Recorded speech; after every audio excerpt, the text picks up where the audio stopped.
this is an iHeart podcast. Guaranteed human. This is Danielle Fishel. Ryder Strong. And Will Friedle from Pod Meets World. Let's talk Chewy. Yes. For starters, they've got over 100,000 products. Food, treats, toys, beds. And as a dog and a cat mom, I can go to Chewy for literally anything I need, and it ships fast. And Chewy's customer service is unreal. Day or night, they're ready to help. You know what else I love? They handle prescriptions, pet insurance, telehealth, vet visits, and they're rolling out vet clinics across the country. For life with pets, the answer is Chewy. Save $20 on your first order with free shipping at chewpanions.chewy.com/world. Hey, and welcome to the Short Stuff. I'm Josh, and there's Chuck, and this is Short Stuff. So let's talk. The mystery that annoys Chuck. Yeah, it annoys me too. All right, good. I just found myself getting mad when I read this. No, but it's interesting, though, at the very least. You got to give it that. Sure. It's creative. Because, Chuck, what we're talking about today has it all. It's got poltergeist activity. It has time travel. It's got early computers from the mid-'80s. It's got the UK. It's got fraud. Yeah. It has a lot of stuff in it. And what we're talking about is known as the Dodleston messages. And it's I guess a fairly well-known occult event that took place in Dodleston, which is, I think, in Cheshire. Yeah. In England in the mid-'80s. I believe it was 1985-86, over a span of 18 months. And it was so strange that the people involved wrote a book about it, and we're still talking about it today. That's right. There's a gentleman named Ken Webster and his wife Debbie who bought an old cottage, Meadow Cottage, because they name their cottages over there. Don't you? And sure. And this thing was old. It was 18th century brick cottage, and they were fixing it up. And this is just sort of a precursor to the messages, but apparently there was some other weird goings on before the messages. And that when they were fixing it up one day they noticed some 6-toed footprints in the dust that walked up the wall between the bathroom and the kitchen. They reckoned it was a prank, and they had a guest staying with them, Nick, and they all kind of decided it was a prank. By whom, I don't know. But they decided to paint over all that stuff, and the next day they found footprints in the paint as well. Yeah, and then cat food packages or little cans were stacked up in pyramids, real poltergeist stuff. Yeah. Poltergeist the movie by Tobey Hooper. Right. Right. So that was, yeah, like you said, it was kind of a precursor to the whole thing. And it really took off and got strange when, what was the guy's first name? Webster? Ken. When Ken Webster, who was a teacher at a school, brought home a BBC microcomputer. And it had a word processor program on it called Edward, W-O-R-D, pretty cute. And he would write on it, he would use it, and every once in a while, a weird message would pop up. And it got even weirder when it turned out that the author of these messages, who Ken Webster, his girlfriend Debbie, and their house guest Nick all said, "We don't know who's doing this." The author of those messages claimed to be living in the year 1546 and had actually lived in that same cottage, or was living in that same cottage in 1546 when he's writing these messages to them in 1985. Which is immediately weird because it was an 18th century cottage. Yeah, there you go.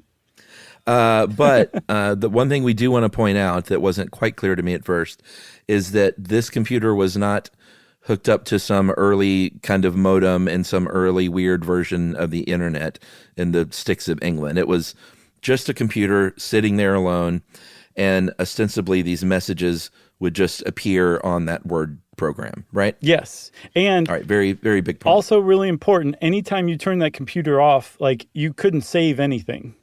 You could save it on like a floppy disk, but if you turn the computer on, whatever was on there last wouldn't just be there again. Okay, that's great. Okay. I think before we take a break, we should read some of the early posts. The messages began by saying, basically, "Who are you people? You've stolen my house." The first message ever on the computer said the following: True are the nightmares of a person that fears. Safe are the bodies of the silent world. Turn, pretty flower, turn towards the sun, for you shall grow and sow. But the flowers reaches too high and withers in the burning light. Get out your bricks! Pussycat, Pussycat went to London to seek fame and fortune. Faith must not be lost, for this shall be your redeemer. Bravo. It's pretty, it's pretty creepy. Admittedly, if I were to get a message like that on a computer not plugged into the internet, it would be creepy. Yeah, it takes a real turn with Pussycat went to London to seek fame and fortune. It seems like accusatory, you know? Yeah. Meow. So I think that was the first message that Ken Webster got. And he went on to write a book, I think in 89, called The Vertical Plane that chronicles all this and more. And like you said, we're going to take a short break and we'll come back and talk about this some more because it gets even weirder shortly after.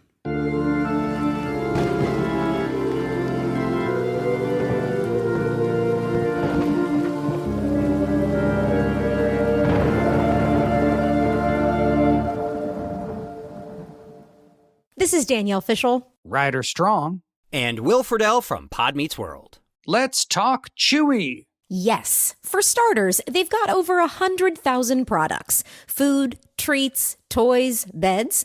And as a dog and a cat mom, I can go to Chewy for literally anything I need and it ships fast. And Chewy's customer service is unreal. Day or night, they're ready to help. You know what else I love? They handle prescriptions, pet insurance, telehealth vet visits, and they're rolling out vet clinics across the country. For life with pets, the answer is Chewy. Save $20 on your first order with free shipping at chewpanions.chewy.com/world. Joy is essential, and it's also elusive. You can't order it, you can't borrow it, or simply hope it into life. But now, there's a new and exciting way to start your journey toward a more joyful existence. Joy 101. It's a new podcast hosted by me, Hoda Kotb. Together, guys, we'll have meaningful conversations with the world's most fascinating people. Entertainment legends, sports icons, wellness experts, and everyday people will share how they find, allow, and experience joy. And I'll offer some of my own tips and takes on seeking a more balanced and harmonious life. If you're craving inspiration, support, and useful tools to maximize your joy, tune into these candid, uplifting, and moving on-air chats. Joy after a breakup, joy as an empty nester, joy after a loss, joy as a caretaker. This new podcast will speak to you. Listen to Joy 101 on the iHeartRadio app, Apple Podcasts, or wherever you get your podcasts.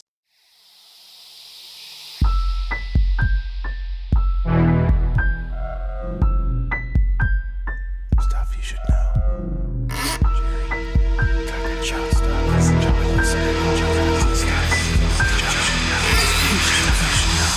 Stuff you should know.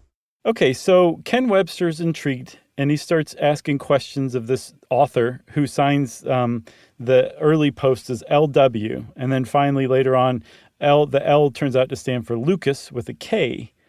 And Lucas is writing in what's called early modern English, which is not really easy to recreate in any kind of fast manner, which is one of the defenses that Ken Webster brought whenever he's accused of this being a hoax.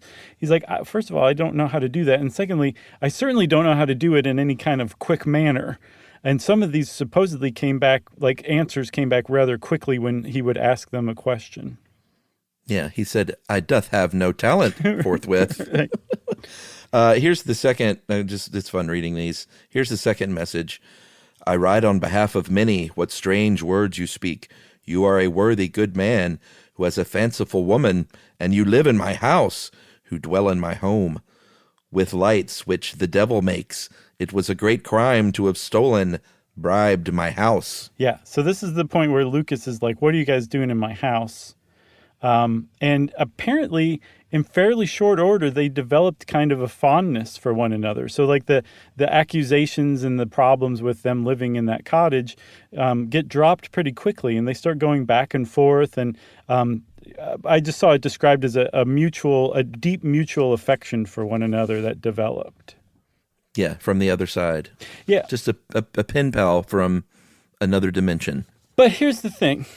Mm-hmm. there's some holes in the story. There's some problems with the logic to all this, if you haven't picked up on that by now. A haunted computer? One of the ones that pops up, and I didn't catch that 18th century cottage thing, and apparently no one else in the world did either, except for you, Chuck. So congratulations on that.